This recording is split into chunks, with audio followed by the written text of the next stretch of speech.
video for today, tayo ay kinamatisang isda. So, una guys, lalagay tayo mantika.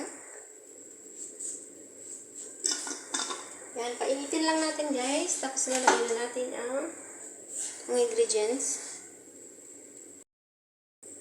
Yan guys, lagay natin ang luya. Optional lang yung luya guys, pagpatanggal ng lansa. Yan. Tapos sunod natin yung sibuyas. Yan, halo-halo lang guys. Guys, sunod na natin ang kamatis.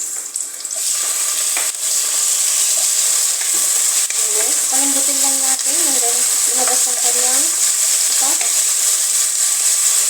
Alam muna natin guys. Guys, ang ilagay natin tubig guys, ugasan natin ng bigas. Tapos mas masarap siya guys.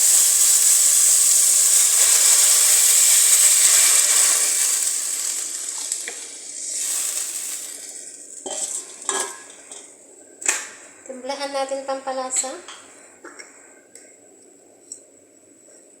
Chicken seasoning.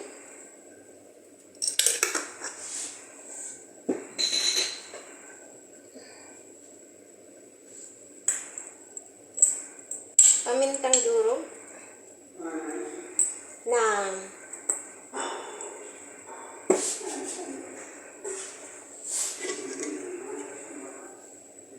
Asin.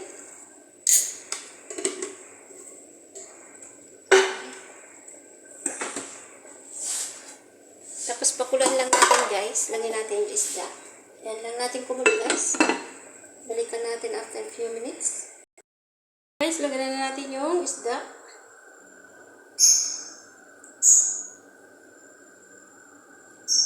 Limang slice lang ang ilalagay ko guys kasi tayo lang naman ang kakain. Ako lang naman ang kakain. Lagyan natin yung spring onion.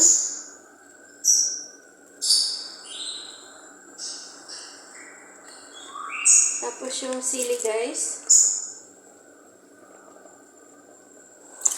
Tapos yung gulay.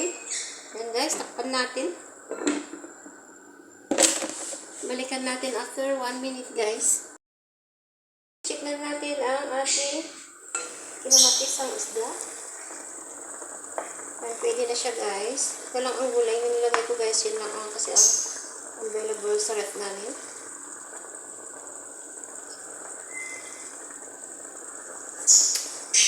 So, serve na natin guys.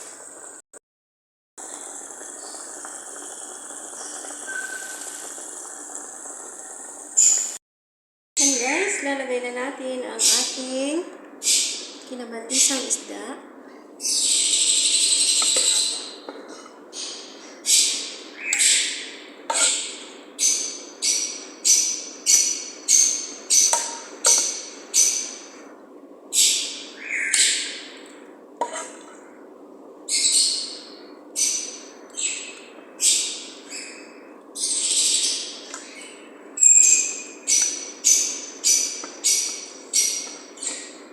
Musta natin yung sabaw niya guys.